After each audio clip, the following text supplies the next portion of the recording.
রঙিন শাকসবজির মধ্যে অন্যতম মিষ্টি কুমড়া। অনেকে হয়তো জানেন না, মিষ্টি কুমড়ার বীজও শরীরের জন্য ভীষণ উপকারী। এই বীজ আমরা খাওয়ার যোগ্যভাবে ফেলে দিই, তবে পুষ্টিগুণ সমৃদ্ধ মিষ্টি কুমড়ার বীজ হতে পারে রোগ প্রতিরোধ ক্ষমতা বাড়ানোর উৎস। মিষ্টি কুমড়ার বীজও প্রোটিন ভালো উৎস। কোনো কোলেস্টেরল নেই বলে এটি একটি নিরাপদ প্রোটিনের উৎস। এই বীজে রয়েছে প্রচুর পরিমাণে antioxidant, magnesium, zinc, calcium, phosphorus, copper, vitamin E, iron ও ফাইবার।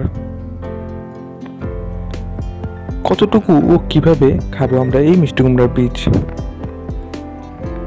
মিষ্টি কুমড়ার বীজে প্রচুর ক্যালোরি রয়েছে এবং এগুলো প্রোটিন সমৃদ্ধ, তাই পরিমিত পরিমাণে মিষ্টি কুমড়ার বীজ খাওয়া উপকারী। একজন সুস্থ মানুষ 15 থেকে 20টির মতো বীজ খেতে পারবেন।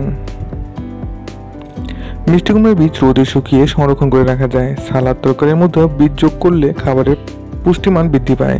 এছাড়া সকাল এবং বিকেলে নাস্তায় এই বীজ ড্রাই ফ্রুট হিসাবে খাওয়া যায়। উপকারিতা কি হতে পারে মিষ্টি কুমড়ার বীজের?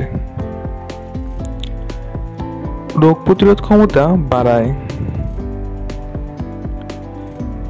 মিষ্টি কুমড়ার বীজে রয়েছে ভিটামিন ই, জিঙ্ক এবং অ্যান্টিঅক্সিডেন্ট, যেগুলো শরীরের ইমিউনিটি বাড়াতে সাহায্য করে থাকে। ইমিউনিটি ভালো থাকলে যে কোনো রোগ সহজে প্রতিরোধ করা সম্ভব হয়। ডায়াবেটিক্স নিয়ন্ত্রণ করতে পারে মিষ্টি কুমড়ার বীজ। মিষ্টি কুমড়ার বীজে থাকা ম্যাগনেসিয়াম রক্তে শর্করার মাত্রা হ্রাস করে, ফলে ডায়াবেটিস রোগীরা এটি গ্রহণ করলে রক্তে শর্করার মাত্রা নিয়ন্ত্রণে থাকবে অনেকটা। ভালো ঘুম। কুমড়ো বীজে ট্রিপ্টোফ্যান নামক অ্যামাইনো অ্যাসিড ভালো ঘুম হতে সাহায্য করে থাকে। হার্ট ভালো রাখে। এই বীজের ম্যাগনেসিয়াম রক্তচাপ কমাতে ভূমিকা রাখে। খারাপ কোলেস্টেরল এবং ট্রাইগ্লিসারাইডও কমায়, ফলে হৃদরোগের ঝুঁকি হ্রাস পায়।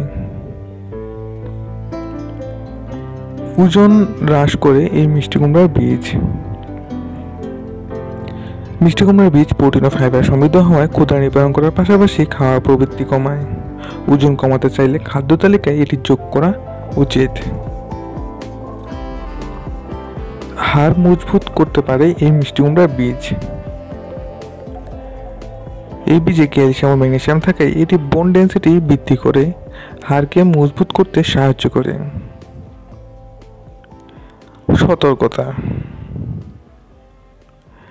যাদের অ্যালার্জির সমস্যা তাদের ক্ষেত্রে এটি চুলকানি, ফুসকুশি, মাথা ব্যথার কারণ হতে পারে।